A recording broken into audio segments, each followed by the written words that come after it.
Yeah. Yeah. A wonderful lunch I just had was 2 glucose tablets.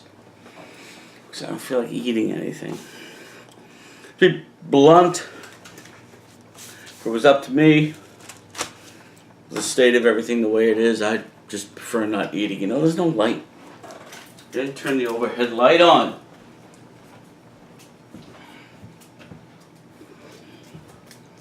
Yeah. Let there be light. And there was light. Alright. Well, so what's the drama? There's always drama. Well, this time it's diabetic ulcers on my shins. They're small. There's 2 of them. And they're nowhere near the enormity of what I had in 2011 to 2013, part of 2014. No, it took two years to cure the one that was on the sole of my foot. But no, these are nowhere. Yeah, but still I went to the doctor, got an antibiotic, and some cream. I had been using Neosporin and this stuff called Terrasil that I ordered online. So that's the drama this week. And then I find out Kenny, my engineer, co-producer up in Mass, was in a car accident. He nearly died. He hasn't been getting a lot of sleep. A lot of it, I think, is because and I've told him this, that I think he's taking on too much. He's overworking himself. I mean, my project is a world unto itself. It's a full album. And while a couple are standard barn burner rockers that don't need a whole lot of anything, a lot of them need TLC. You know, they need special treatment to work right. And I've given him every single note I possibly can. Which he then tells me isn't really helpful until the mixes at first time. And I said, well, trying to save you time and back and forth by giving you everything I want and know that I want up front. I don't see where the problem would be with that. But anyway, he fell asleep at the wheel. And thank God, I mean, this is truly an example of God watching over someone. No one was on the curb. He said he woke up on a curb. No one was there, no mailbox, no telephone pole, and no cops. Otherwise he'd have been ticketed and Lord knows what else. See, they let all the drug dealers and the cocaine dealers off with a slap, but you violate a traffic law and they throw you in jail. I'm not kidding. I don't know if it's just Massachusetts or it's around the country, but priorities, folks. Priorities. Yes, I am drinking Diet 7-Up, because I didn't have any of the typical diet ginger ale, I guess. So that's another change. Now, the decision I've made, and this time it's really got to be in stone, because, and I've mentioned this before, of course, the fiscal responsibility has to be paramount. And it is going to be fiscally, meaning monetarily, irresponsible to go further than what I've planned. Meaning this album's going to get everything I said it's going to get. The EP, provided Kenny doesn't call it quits for a while. I hope to go into production in the fall with Tracy and Casper and Pete on board, doing their tracks, and have it out in 2019, early 2019. All that is going to happen, as I said it was going. And the second volume of Boston Dialect will be published in 2019.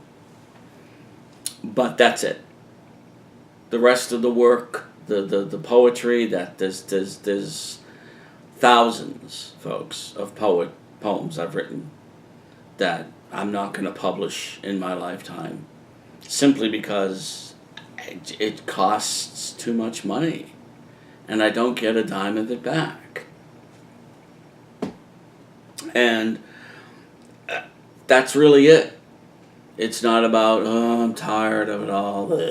Yeah, that too, that factor. I mean, right now reminds me of how tired I am with making an album, because now's the mixing, which I don't know if this accident will impact.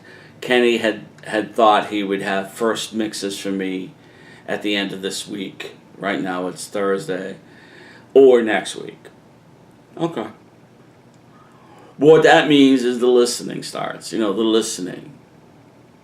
And are the first mixes the mixes? Are some of the first mixes, like the easy songs I mentioned, are they the first mixes? The mix rather. There's no more, tweaking. Just, it can go straight to mastering, and and the note taking that'll be. Now I hope he's read my notes, the pre-mix notes, and I have a bad habit in messaging on Facebook of sending him ideas. I don't know if he catalogs them or copies and pastes them, so a lot of that might be lost. I don't know. But yeah, I imagine there are going to be a few places where I'm going to go, I really wish something was louder or something. There's one song, Does She Remember, where I decided just now, like a couple days ago, that I want him to copy and paste the vocal where I sing the words, "The end is coming down," over where instrumentally the notes would be played. Dun, dun, dun, dun, dun, dun, dun. I said, no, let's do the vocal there and make it sound like it's coming from like a transistor radio, that kind of sound. You get like what Pink Floyd did with the end of Wish You Were Here, or the beginning of it, that sounds like it's coming from a really crappy speaker system, or it's coming over a CB radio, whatever analogy you want to use. Totally, completely, blank of any EQ or anything. It's just this, the end, so I don't know if that'll get done. So that might be a note. Cut out all the drum intros except for where they are supposed to be, like at the beginning of Does She Remember. The opening of the album, Place Your Faith, is all Pete on drums, and pretty much everywhere else we nip, so everything just comes in at once.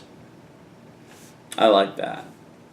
I mean, sometimes I like the cymbal crash, but I think Summer Nights, the edit will be cymbal crash everybody in, because that would be hard really to get rid of. Well, you could punch it out. But either way, I've done that video. I mean, I've got it done, both takes, ready to be edited, but I've stopped because I want to wait for the real track. Because I'd hate to get it all lined up to one of the earlier takes that I've edited, the drum intro, and have it be different, and have to wrangle with it to sync up. This is why I didn't want to do this anymore, because it really stresses me out. I'm still in my heart the kind of musician who just wants to go in the studio with a bunch of guys and bang the songs out, and with a little bit of overdubbing, vocals maybe, but that's it. No major anything, just that's it. It's mixed, mastered, and you have a record. The Knack in the 70s, they recorded their entire album in a week. which for 1979 was like a miraculous thing, because bands had started taking months and months to make records. Now they take years to make records, which is completely unacceptable to me. Of course, we have to go back way in time where the Beatles recorded their first album in 12 hours. They worked, around the clock, and they recorded that entire album, which had Please Please Me on it, Love Me Do, and I Saw Her Standing There, and the rest of the songs weren't very memorable. Well, do you want to know a secret? Was pretty cool, but very primitive early recordings, but nonetheless, they got it in 12 hours. Why can't that be today? If you go in with a band that's well rehearsed, and everybody knows their parts, there's no reason why you can't lay the whole damn thing down in a day. And then spend another day overdubbing lead guitar or maybe some extra keyboards and you harmonize vocals. I don't see why that can't happen. And that it takes forever. I'll always feel that way about making records, that it should just be a bang, bang, bang, bang. But I've only known that once or twice. Way, way, way back when I had friends that played, nobody asked for money.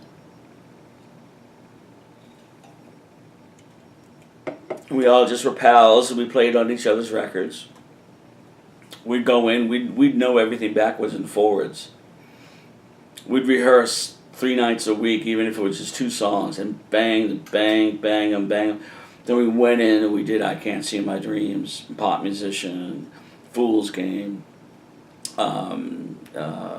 Selector of the Seeds, Say It Once More, Gossip Column, Eagle and Hammer, I'm forgetting one, I know, Babe, I'm Coming Home.